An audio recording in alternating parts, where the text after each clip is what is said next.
తెలుగు రాష్ట్రాల్లో సంచలనం రేపిన అఘోరి శ్రీనివాస్ ను మోకిలా పోలీసులు విచారణ చేస్తున్నారు. ఇక ఈ కేసులో ఐ విట్నెస్ గా ఉన్న హరి ముదిరాజ్ కీలక విషయాలు బయటపెట్టారు. అఘోరి ఆమె కాదు అతను అని, తన తలపై ఉన్నది నిజమైన జుట్టు కాదని అల్లించుకొని తగిలించుకున్నట్టు హరి చెప్పారు. శ్రీవర్షిని చెప్పినట్టు అఘోరి శాకాహారి కాదని, మాంసాహారి అని, రోజు చికెన్ మద్యం లేకుండా ఉండలేడని కూడా బయటపెట్టారు. అఘోరి అని పిలుస్తున్నాడు. శ్రీనివాస్ ఆయన పేరు ఒప్పుకున్నాడు శ్రీనివాస్ అని చెప్పి.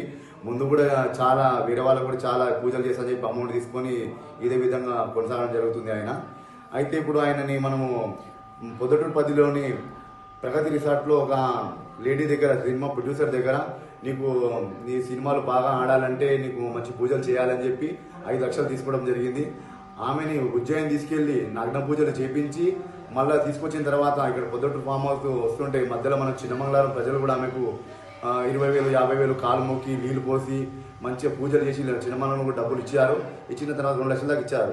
ఇచ్చిన తర్వాత ఆమె ప్రగతి రిసార్ట్స్కి వెళ్ళిన తర్వాత మళ్ళీ డబ్బులు ఇంకా డిమాండ్ చేసింది. ఆమెని డబ్బులు డిమాండ్ చేసినప్పుడు ఆమె ఏమైంది, కొంచెం డౌట్ వచ్చింది. ఆమె ఏదైతే ప్రొడ్యూసర్ లేడీ ఉందో డౌట్ వచ్చి మన మూట్ల పిఎస్ వాళ్ళకు కంప్లైంట్ చేయడం జరిగింది. ప్రత్యేక పూజలు చేస్తే సినిమాలు బాగా ఆడతాయని ఓ లేడీ ప్రొడ్యూసర్ ని నమ్మించి ఉజ్జయినిలో పూజలు చేయించినట్లు హరి తెలిపారు. అఘోరి శ్రీనివాస్ చాలా తెలివైన వాడని, పూజల పేరుతో ఎంతో మందిని మోసం చేసినట్లు హరి అంటున్నారు.